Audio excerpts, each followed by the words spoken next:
Bonjour à toutes et à tous, je suis Jean-Marc Provan, je suis le fondateur du cabinet Digixit. En deux mots, pour présenter Digixit, donc c'est le rassemblement d'un certain nombre de disciplines qui nous paraissent essentielles pour pouvoir avancer dans la transformation digitale. Donc on a testé un certain nombre de scénarios et aujourd'hui on considère que grosso modo, pour réussir dans le digital, il faut être capable d'avancer par petits pas, avec des succès quasi certains, hein, donc ce qu'on appelle en anglicisme les quick wins. Et donc pour cela, la seule possibilité qui nous est apparue, c'est de dire, dans le fond, il faut que tous les acteurs majeurs, maîtres des disciplines du digital, puissent être présents ensemble. Donc on a travaillé sur pas mal de dizaines d'heures pour arriver à marier nos philosophies. Une équipe Digixit, c'est une équipe de référents dans chacune des disciplines, c'est-à-dire c'est des gens qui sont en général des hyper experts dans le domaine. Et les disciplines sont, alors vous avez pour peu certains d'entre vous qui ont participé déjà aux anciens webinars. Donc on a tout ce qui est data, hein, évidemment, data scientist, etc. On a la partie communication, on a l'intelligence opérationnelle, le design thinking, donc partie de l'intelligence collaborative, et puis l'informatique, puisqu'au niveau ici, on a quand même besoin d'avancer assez vite, pour les fameux quick wins. Donc voilà, Digixit, c'est donc des équipes quelque part commando, et puis on intervient sur des espaces très courts, toujours pareil, pour avoir des solutions qu'on peut mettre en œuvre et sur lesquelles on va pouvoir mesurer à très court terme les bénéfices. Voilà.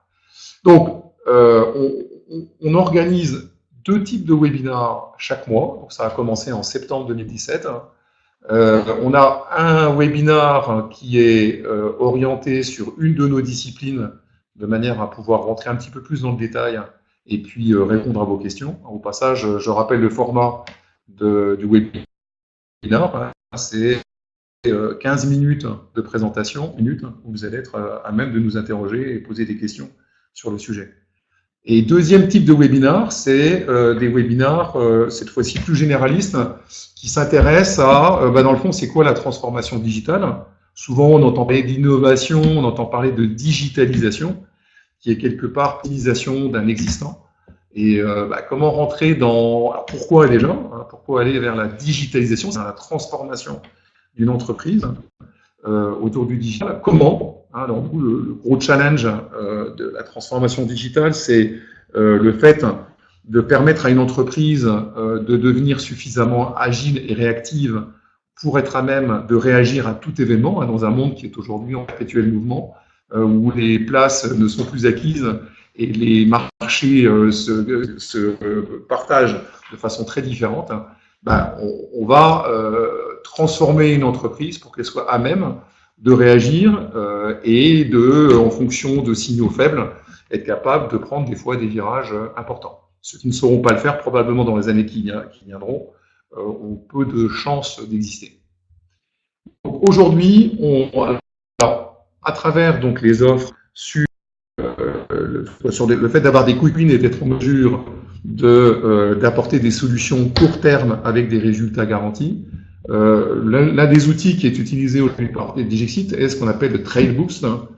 Donc, 2 personnes ici sont venues pour nous présenter quelque chose qu'ils ont animé personnellement. Donc, il y a d'une part Sophie Duval, qui, là on la voit sur l'écran, mais Bruno, de son côté, est parmi nous, a eu la gentillesse de venir nous rejoindre et a réussi à améliorer son agenda pour être là. Et donc, ils sont là pour nous présenter Trail Boost et voir de quelle manière on est capable d'accompagner une entreprise vers le changement avec un outil assez représentatif de ce qu'on peut faire à Digixit. Sophie, c'est à toi. Merci beaucoup Jean-Marc. Bruno et moi-même, on va vous présenter donc Trail Boost, qui est un dispositif autour de l'intelligence collective en action. Voilà, alors je ne me suis pas présentée, mais voilà, je suis dans la conduite du changement depuis de nombreuses années autour à la fois la transformation des entreprises et puis du digital. Voilà. Eh bien, qu'est-ce que c'est? On va peut-être faire un petit retour sur le contexte, un petit peu, où aujourd'hui, dans cette période de transformation, eh bien, il y a des opportunités à saisir. L'entreprise, elle doit se réinventer parce qu'elle est sur un modèle un peu ancien. On parle aujourd'hui d'entreprises libérées. Bon, il y a certaines entreprises qui y vont. Bien sûr, dans certaines structures, ça va aller plus vite que dans d'autres, mais effectivement, il y a un besoin d'être en prise directe, je dirais plus rapide avec les collaborateurs, et on est en train de passer d'un mode top-down à un mode plus bottom-up et participatif. Ensuite, les collaborateurs, face à cette énième transformation, ils sont désorientés, essoufflés, ils sont un peu seuls parce que voilà, on n'est pas toujours entouré dans sa vie professionnelle. Et puis, ils ont véritablement aujourd'hui envie de donner un sens à leur vie professionnelle.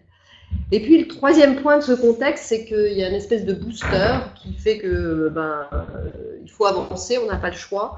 Et il y a des générations X, Y, Z qui sont en train de pousser, qui sont en train de prendre le pouvoir progressivement dans les entreprises, dans les startups aussi, mais aussi dans les grandes entreprises. Elles sont mobiles, elles sont soucieuses de la planète, elles sont demandeuses d'autonomie et elles veulent travailler dans le co. Alors le co, c'est le participatif, le coopératif, la coopération, etc. Et donc, dans ce contexte, il y a effectivement pas mal d'opportunités à saisir.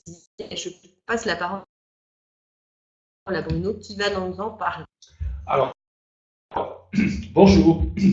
Nous sommes en train de passer à quelques items qui illustrent ces éléments de changement. L'accompagnement. Le mot accompagnement est un mot clé dans le processus du changement. Parce que le changement, il ne se décrète pas, il ne se fait pas tout seul. Et donc, il faut l'expliquer pour qu'il se mette en œuvre. Donc, on veut mettre en mouvement plutôt que de trouver des réponses toutes faites. Et donc, la dynamique, processus de mouvement est un élément clé. Et vous allez voir que c'est un élément que l'on utilise beaucoup. On met en mouvement et on n'est pas dans un processus où on vous dit « voilà le but à atteindre et débrouillez-vous maintenant ». Naturellement, tout cela va se faire collectivement. On se rend bien compte aujourd'hui qu'on est plus malin collectivement, on va plus vite et on va avoir des réponses plus riches, souvent plus innovantes.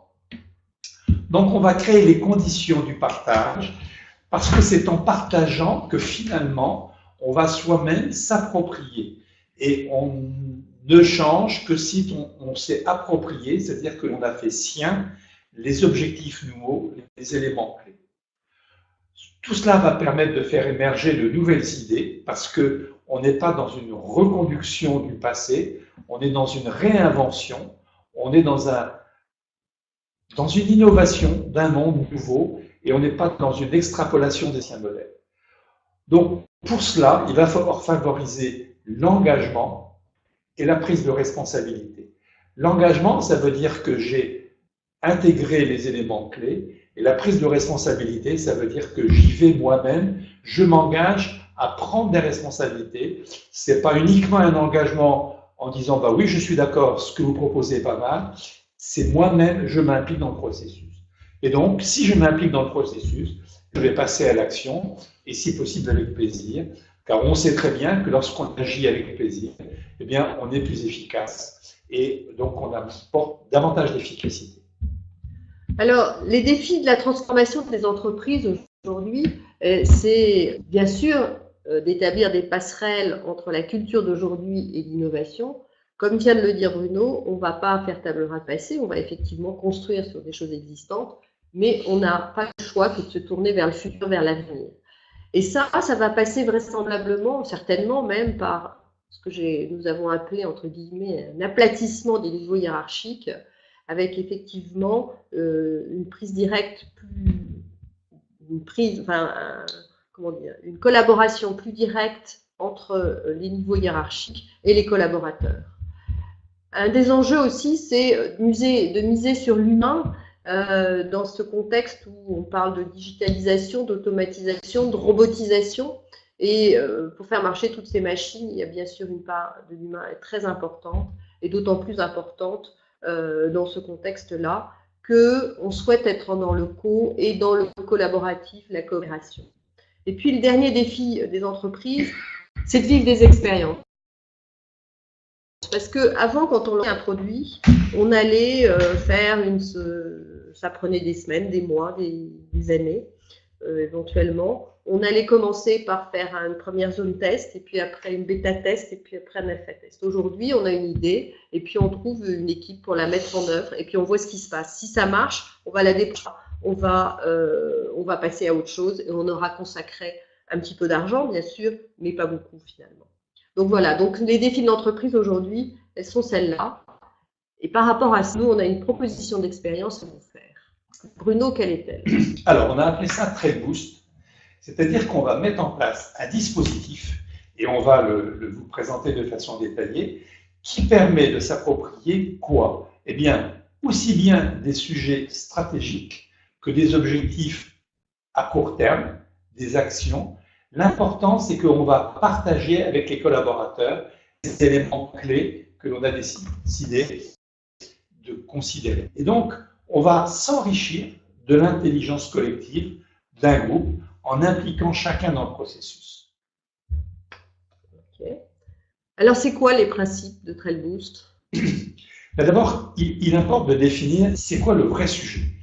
Dire le sujet, souvent, on va considérer que c'est un sujet qui est fondamental. Donc, on considère que c'est souvent un sujet stratégique partagé avec les collaborateurs. Parce que les collaborateurs, il faut leur expliquer l'ensemble du dispositif que l'on met en œuvre et pas uniquement les petits bouts opérationnels immédiats. Ensuite, on va travailler de façon collaborative dans ce qu'on appelle un atelier. Et donc, on peut aussi bien le faire pour un groupe de 200 personnes ou pour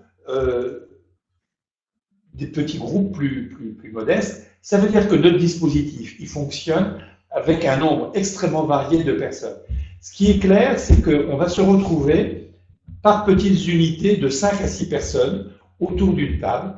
Et donc, il peut y avoir, en fonction du nombre de personnes au total, 40 groupes, 50 groupes, selon les effectifs. Et donc, on va avoir ces petits groupes. Voilà, donc on va faire des petits sous-groupes. C'est en ce sens où il peut y avoir, et c'est important que ce soit dans le même espace, que l'ensemble de la collectivité se retrouve, mais chaque collaborateur sera dans un travail de petits groupes.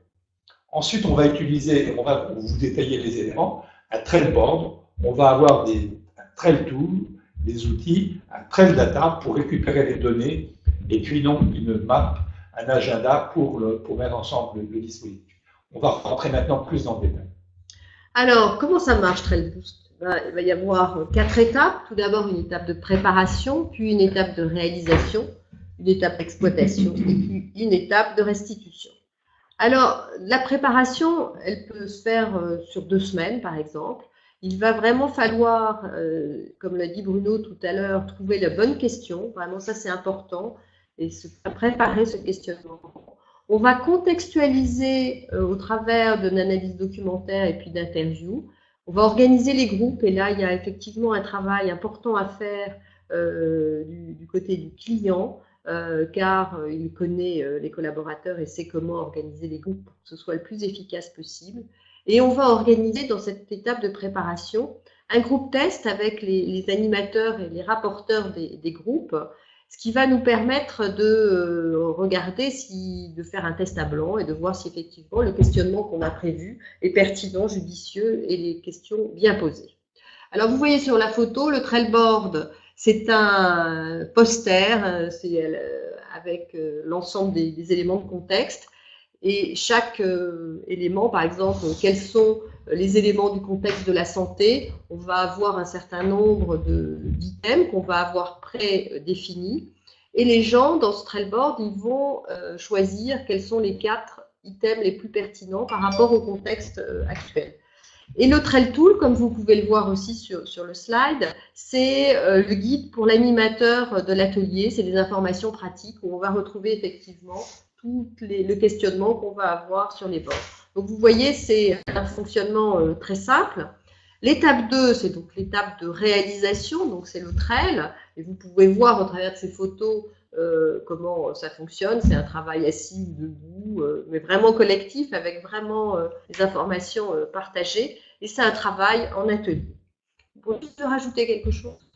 Non, l'important, c'est de voir qu'effectivement, les gens sont autour d'une table, ils se lèvent, ça se passe de façon extrêmement sympathique, c'est presque ludique, puisqu'on est dans un processus d'échange ensemble, on va se mettre d'accord pour trouver des réponses, et cela se fait de façon plutôt conviviale, plutôt sympathique. On n'est pas dans un boulot lourd et laborieux. Et prise de tête, on va dire. Voilà.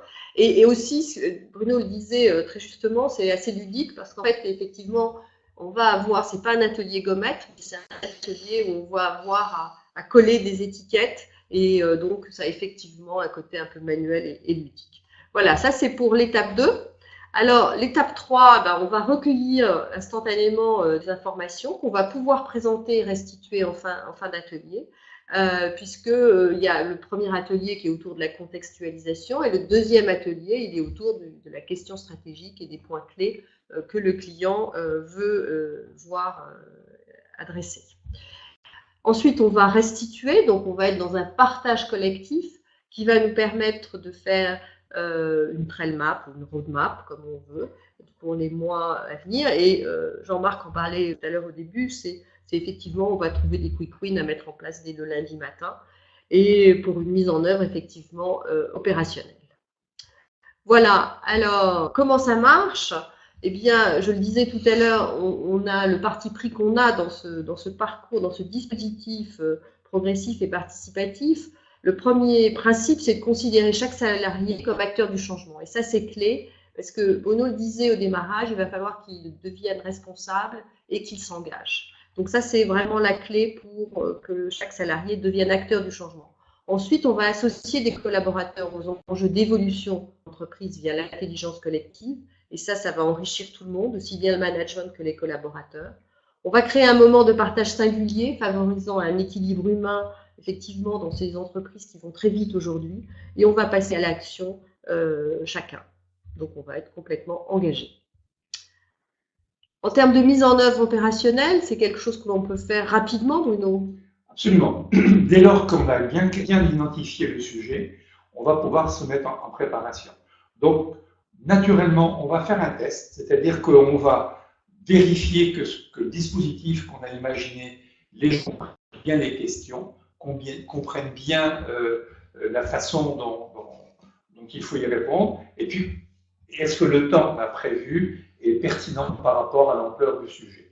Donc on va définir ensuite ce qu'on appelle le trail, c'est-à-dire le chemin, le cheminement progressif, et puis on va ensuite, le boost, eh ben, c'est cette capacité que l'on a, notre petit savoir-faire, dans une mise en œuvre opérationnelle, où, on vous le rappelle, on va partir de questionnements larges pour un questionnement, une implication très concrète, très opérationnelle des personnes qui sont autour de la table. Voilà, alors c'est quelque chose qu'on a mis en œuvre très récemment, notamment dans une grosse institution française qui est le CEA, où à partir des valeurs, on a créé un manifeste identitaire et on a fait en sorte que les collaborateurs puissent se l'approprier, le partager d'abord et puis se l'approprier dans un deuxième temps. On a également travaillé dans le monde de la santé avec le laboratoire Fresenius pour le partage d'une nouvelle ambition commerciale. Et puis avec l'hôpital Foch, où on a défini une nouvelle politique de communication pour un nouvel engagement au service des patients. Et ça, on l'a fait sur tous les niveaux hiérarchiques de l'hôpital, en mode fonctionnement, ce qui veut dire que c'était... Voilà. On l'a fait également pour des entreprises de taille plus modeste, pour refaire partager leur stratégie de développement. Ça peut être des agences de communication, ça peut être des entreprises... des PME, mais on l'a fait aussi pour Total, par exemple, qui voulait réimpliquer ses collaborateurs sur la notion de sécurité, comment on définit et on met en œuvre des gestes de sécurité, sachant qu'un certain nombre d'activités sur les bars, sur les plateformes, bien évidemment, ce n'est pas sans risque. Et il est important que les gens soient bien sensibilisés à la sécurité. Donc, dès lors qu'on a un sujet fort, on va lancer ce processus, 15 jours pour le mettre en œuvre, ensuite pour le réaliser. Il importe que ce soit réalisé dans un bon délai pour que on ne laisse pas les choses attendre et que la mobilisation soit suivie de décisions opérationnelles par la hiérarchie pour que les gens s'engagent. Merci de votre attention. Voilà, On est donc, prêt à répondre à vos questions. oui, alors juste donc c'est bien, cette illustration, c'est pour vous montrer quels sont le type d'outils qu'on peut mettre en œuvre qui vont permettre effectivement d'exercer un levier significatif par rapport au changement, mais néanmoins on est modeste, hein, c'est-à-dire qu'on va travailler sur un espace court temps avec des outils qui ont été bien rodés, qui ont permis d'opérer des changements dans des domaines différents du digital, et aujourd'hui on va l'appliquer au monde du digital. Avoir des quick wins, être capable en peu de semaines, alors déjà à la sortie de l'événement, c'est pouvoir avoir des actions dès le lundi, hein, imaginons que le vendredi ça se termine, dès le lundi matin on va avoir un plan d'action qui va démarrer, et puis ensuite des éléments de mesure permettant de mesurer cette progression, et puis en peu de semaines se retrouver avec un vrai résultat qui va donner envie et qui va véritablement amorcer la pompe, puisqu'aujourd'hui la difficulté de la transformation digitale quelque part, c'est quand même beaucoup de gens qui se disent mais ok, un, c'est comment je fais, et deux, bon, j'ai quand même fait quelques tentatives, ça ne s'est pas trop bien passé, le retour sur investissement, il est quand même pas flagrant, donc comment on fait pour véritablement aller vers des succès? Voilà, donc ça, le Trail Boost est vraiment l'outil idéal, bien rodé, qui a fait ses preuves et qui va permettre à chacun d'y aller. Donc maintenant, on a un tout petit peu dépassé nos 15 minutes. En général, c'est déjà très court, 15 minutes pour arriver à raconter ce genre de choses. Donc on va passer maintenant à la phase de questions-réponses. Je rappelle que on essaie de pas trop dépasser le temps. Donc ça démarre toujours très lentement. Je sais que vous avez un petit peu du mal à commencer à poser des questions. Et puis dès que ça commence à y aller, après, on n'arrive plus à s'arrêter. Et bien évidemment, on vous a laissé nos coordonnées qui s'affichent là sur l'écran. Donc vous n'hésitez pas à nous contacter, que ce soit par mail, que ce soit par téléphone. Ça fait toujours un plaisir d'échanger avec vous et de voir comment on peut avancer ensemble. Vous avez la parole. Ou le clavier, en plus exactement.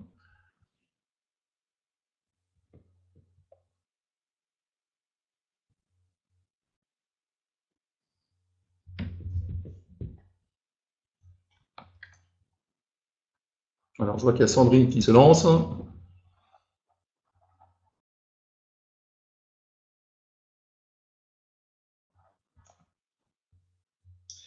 Dans le mot Trail Boost, il y a le mot trail. Trail, c'est l'idée d'un chemin, et boost, c'est l'idée d'accélération, de stimulation. Donc, on sait que pour accompagner le changement, il y a une nécessité de dynamique, et que cette dynamique, il faut la stimuler. Alors surtout, n'hésitez pas à poser des questions diverses et variées. Il n'y a pas de questions idiotes. C'est vraiment un moment où on a le plaisir de pouvoir répondre dans des domaines qui ne sont pas toujours hyper évidents. Hein. Donc surtout, n'hésitez pas. Alors, quelles sont les datas que vous recueillez? Et alors ça, alors là, c'est un très vaste sujet. Ce qui va se passer, alors ça sort un petit peu de Trail Boost, hein, mais on a d'autres actions, entre autres ce qu'on appelle le 360 Digital Sprint Assessment, donc 5 jours avec 5 experts, et à l'issue de quoi on va sortir un plan d'action. Et là, on va, pendant cette période, analyser les datas. Donc les datas qui vont pouvoir nous intéresser, c'est soit des datas qui sont orientées commerce, hein, commencer par exemple à travailler sur un CRM. Attends. Oui. Là, en fait, on va recueillir les datas, si tu me permets, Jean-Marc, sur le. Ah oui, très data. Ah, d'accord. On va recueillir effectivement à la question, je ne sais pas, qu'est-ce qui fait que l'hôpital Foch, quels sont les signes, par exemple, qui montreront que l'hôpital Foch est en train de changer? Il y a parce que chacun est responsable de son travail, etc. On va récupérer tous ces éléments de contexte, on va les récupérer, on va pouvoir les présenter immédiatement à la fin de l'atelier. Donc ça permet à tout le monde de savoir effectivement quelle est la température ou quel est le contexte et comment il est vécu et compris au sein de l'entreprise. Donc on a des informations tout de suite sur, non, c'était cet item-là qui est sorti plutôt que l'autre. Voilà les informations concrètement pour répondre à cette question. Et on les analyse à travers d'un fichier Excel tout à fait simple, puisqu'on recueille les informations directement. Merci Sophie d'avoir mieux appréhendé la question qui a été posée. Alors, une autre question.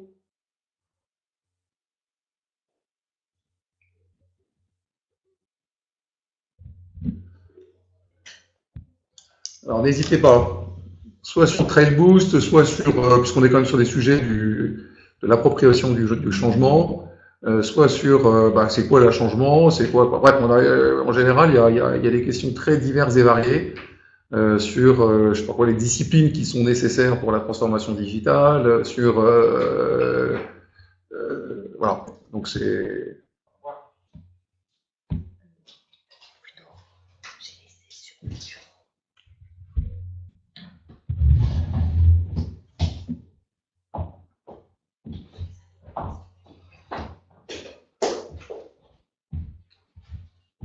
Alors, on est toujours, je vois qu'il y a Sandrine encore une fois qui a pris le clavier.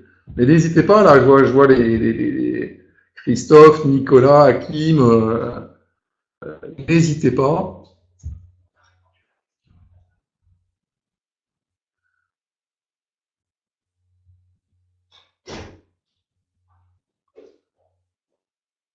Rachel a peut-être une question à nous poser. Surtout, n'hésitez pas, allez-y.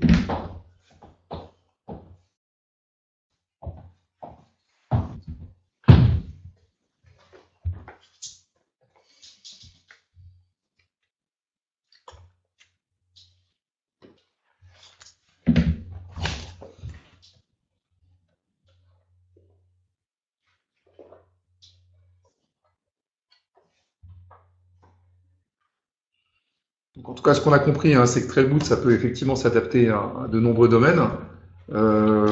Et c'est intéressant aussi de voir au départ hein, qu'il y a toujours un peu la même initiative sur Digixit, c'est de faire attention à bien de séparer des objectifs hein, par rapport à des moyens à mettre en œuvre. Hein. C'est-à-dire qu'il faut déjà clarifier clairement l'objectif qu'on veut atteindre. Et souvent, le risque, c'est on va faire de l'informatique, on va faire une nouvelle application mobile, on va faire un certain nombre de choses, et au bout du compte, c'est là où il y a un piège. Donc, le Trailboost démarre hein, sur cette idée-là. Ça veut dire qu'on est bien dans un processus de communication. Ça veut dire qu'on n'est pas dans un processus d'information. L'idée de Trailboost, c'est pas de faire passer des idées, c'est de faire en sorte que ces idées que l'entreprise peut avoir, elles soient finalement des éléments de changement. Je veux que mes collaborateurs, l'entreprise, s'approprient quel objectif, qu'elle change quel point, qu'elle se mette sur quels objectifs. Et là, on est dans un processus de communication.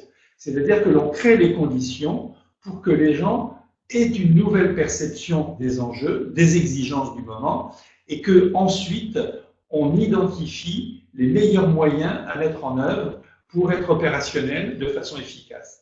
Et ça, c'est un travail d'intelligence collective où, dans un premier temps, on va s'assurer que les gens ont bien compris les enjeux du secteur, de l'entreprise, et dans un deuxième temps, on va valoriser les initiatives qui pourraient être prises et on va, grâce à ce travail collectif, prioriser ce que les collaborateurs perçoivent comme le plus urgent à mettre en œuvre.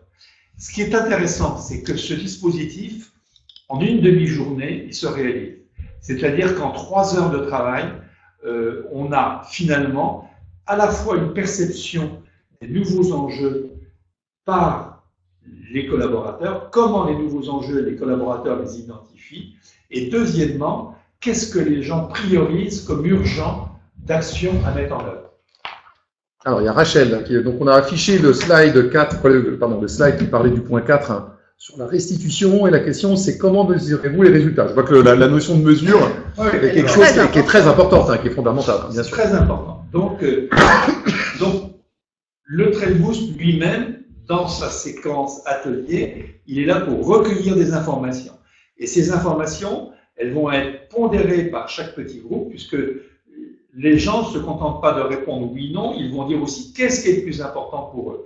Et ils vont faire des classements sur des propositions de réponses qu'on va leur faire et qui font gagner du temps. Naturellement, ils peuvent rajouter aussi des systèmes. Ensuite, eh bien, les résultats, on va, grâce à un petit logiciel qui accompagne nos travaux, eh bien, on va rentrer ces données dans ce petit logiciel et immédiatement, on aura une vue précise de ce qui aura été exprimé, de ce que les gens auront dit.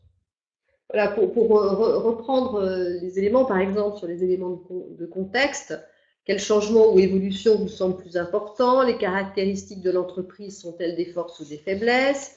Les éléments de contexte sont-ils des handicaps ou des opportunités? Les défis auxquels vous allez vous atteler?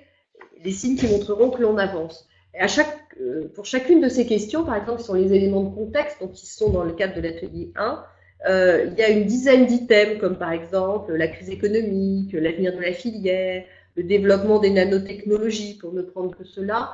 On va, au travers des groupes, on va avoir recueillir des informations parce que l'avis du groupe A ne sera pas le même que l'avis du groupe B. Et c'est intéressant d'avoir effectivement la photo à l'instant T de la vision du contexte par 200 managers d'une entreprise. Voilà, donc c'est mesuré. Je ne sais pas si ça répond à votre question. Le travail préalable de notre part va être d'identifier sur des thématiques du genre que Sophie vient de vous présenter, c'est quoi les enjeux du secteur, c'est quoi nos forces et faiblesses. Nous, on va faire un travail préalable pour que les gens n'aient pas à réidentifier ces éléments-là. Mais ce qui nous intéresse, c'est qu'ils les priorisent. Et donc, les enjeux d'un secteur comme l'automobile, les enjeux d'un secteur comme dans la santé ou comme dans les technologies, eh bien, on les connaît finalement, les grands enjeux. Simplement, ce que l'on ne sait pas toujours, c'est comment les gens les perçoivent et comment ils priorisent tel point par rapport à un autre. Et c'est plus dans cette priorisation-là qu'on va avoir des informations, et quelquefois qui sont des informations un peu décapantes, parce que finalement, ce que les dirigeants pensent n'est pas toujours ce que les collaborateurs pensent. Et là, ça va mettre en évidence, de façon extrêmement simple, la manière dont chaque collaborateur perçoit les grands enjeux et puis perçoit aussi les gros atouts. On va également identifier des critères sur, par exemple, la réussite de demain. Sur quels critères on va juger la réussite et les évolutions de l'entreprise. Et donc là, on va faire des propositions qui pourront être enrichies par les collaborateurs sur les points, finalement, qui seront des marqueurs du changement.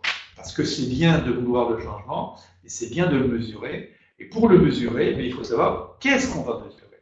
Et là, on va, de façon collective, identifier les points sur lesquels on va finalement mesurer les enjeux. Ok. Est-ce qu'il y a d'autres questions qu'on peut répondre?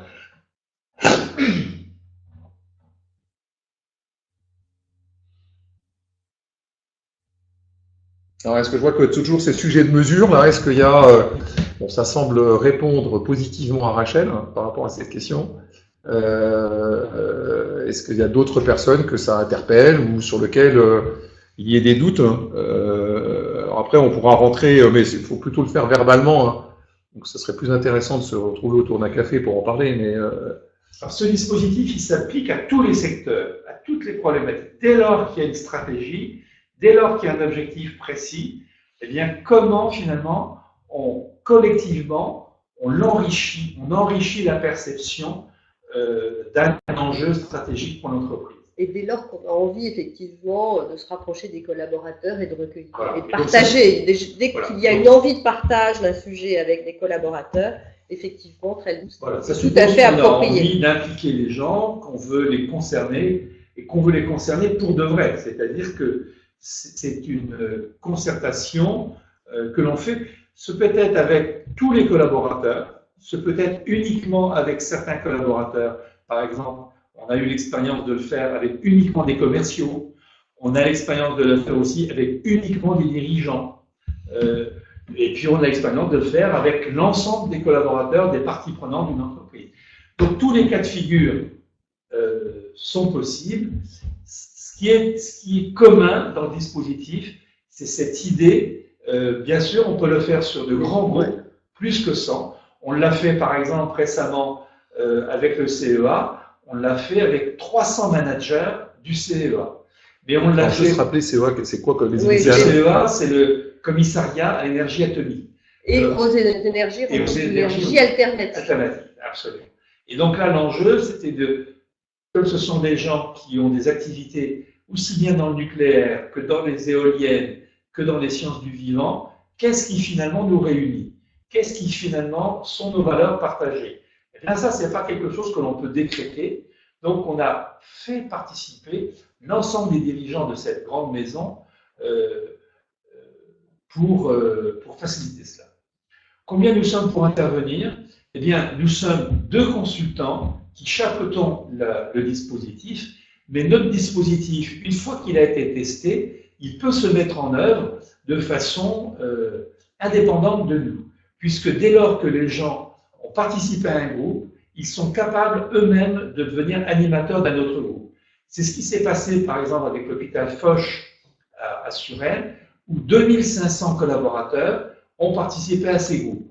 Et nous avons été là comme accompagnateurs des premiers groupes, et puis une fois que la méthode était partie, eh bien ça s'est fait sans notre intervention, et donc de façon autonome. Et l'important, là, compte tenu des effectifs d'un hôpital, c'était qu'on n'allait pas prendre tout le monde d'un seul coup, donc ça s'est fait, il y avait 4 à 5 groupes qui se faisaient par jour, donc ça faisait donc une vingtaine de personnes qui étaient impliquées chaque jour. Voilà. Et donc ça a duré à peu près 3 mois pour que tous les collaborateurs de cet hôpital y passent. On a même fait des séances de nuit pour le personnel de nuit, pour qu'ils se retrouvent également impliqués. Le groupe Total, il l'a fait sur des milliers de collaborateurs, et il l'a fait également à l'international. Et donc nous, notre travail, c'était de concevoir les outils, le dispositif, et ensuite l'entreprise l'utilise à son rythme, avec sa culture, avec ses habitudes, ses usages de fonctionnement dans son management.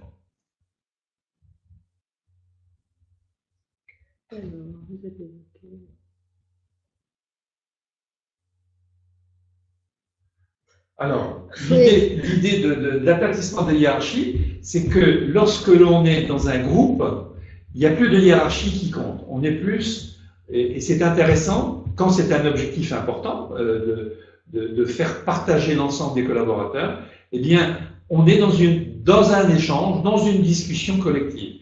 Si je reprends l'exemple de l'hôpital Foch, eh bien, il y avait dans les groupes des médecins, des brancardiers, des infirmières, du personnel fonctionnel, des comptables, des administratifs, qui se retrouvaient dans un même groupe. Et c'est ça qui fait la richesse de ces ateliers, parce que, comme vient de le dire Bruno, le brancardier, il n'a pas la même vision que le chirurgien, et donc c'est vraiment ça qui fait la richesse de ce produit. Et pour répondre à la question, est-ce que cela prend forme dans vos ateliers ou dans les solutions développées, je dirais que c'est dans les deux.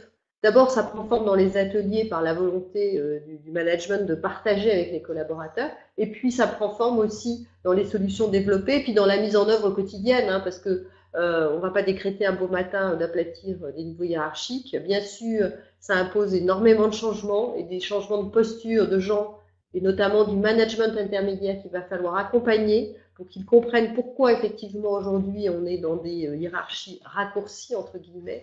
Et donc, le point de départ, c'est effectivement l'atelier, et la volonté du patron de le faire, mais ça va être surtout dans une mise en œuvre au quotidien et ça ne va pas se faire en 24 heures. Soyons là-dessus très clairs. Voilà, juste aussi une petite aparté sur la notion d'aplatissement des hiérarchies, c'est juste aussi, il y a des fois des réticences de certaines entreprises qui disent, mais dans le fond, comment vont réagir, par exemple, les managers, et est-ce que c'est quelque chose qu'ils vont bien vivre? Alors, l'expérience montre qu'au bout du compte, le fait qu'il n'y ait plus ce niveau hiérarchique est aussi très positif pour les personnes, le middle management entre autres, le management intermédiaire, parce que ça leur donne tout d'un coup une opportunité de pouvoir parler franchement, indépendamment de leur mission d'encadrement. Et donc, c'est un moment de liberté, c'est un moment de franc-parler qui va permettre véritablement d'avancer. Donc, c'est très important de rappeler que, au bout du compte, c'est plutôt extrêmement gratifiant pour tout le monde de se retrouver dans cette notion d'aplatissement des hiérarchies. Ouais. C'est très, très important. Et pour étayer ce que vient de dire Jean-Marc, on l'a vécu dans la dernière animation qu'on a fait il y a quelques semaines, et les gens étaient étonnés que ce soit aussi efficace, aussi rapide. Et voilà. Alors après, nous, on n'est pas là derrière pour voir comment ça se met en œuvre au quotidien, cette volonté d'aplatissement, mais les gens ont très très bien réagi et c'était à un niveau hiérarchique élevé. Bon, on approche tout doucement de la fin de la séance, hein, donc il reste 4 minutes. Si vous souhaitez encore, je crois que Sandrine, très bien, on a pu répondre à sa question. Est-ce qu'il y a d'autres questions qui vous brûlent les lèvres ou le clavier, une fois de plus, les doigts, et auxquelles on pourrait répondre maintenant? Donc, profitez bien des coordonnées là, que vous avez devant les yeux pour pouvoir nous contacter. Vous n'hésitez pas, c'est toujours l'occasion, toujours un très grand plaisir de participer. Et si Sandrine ou Rachel veulent que l'on poursuive l'entretien offline, on va dire, c'est tout à fait possible. Voilà. Puis dernier point, hein, la présentation que vous avez là a été enregistrée, donc elle va être mise en replay sur le site donc de Digixit. Hein, donc vous verrez, il y a un des menus, c'est replay, et vous pourrez revisionner ce film, cette intervention tranquillement. Voilà, écoutez, il est temps de vous remercier de votre attention, de vous rappeler effectivement que TrailBoost est un dispositif progressif, participatif, qui facilite l'appropriation de sujets stratégiques et qui facilite la cristallisation des sujets émergents chez les collaborateurs, et que c'est un outil très efficace, qui a une forme originale, simple et surtout immédiatement opérationnelle. Et je crois que ça répond véritablement à un besoin des entreprises aujourd'hui d'être dans le concret. Voilà, c'est du conseil agile. Merci à vous et puis donc à bientôt.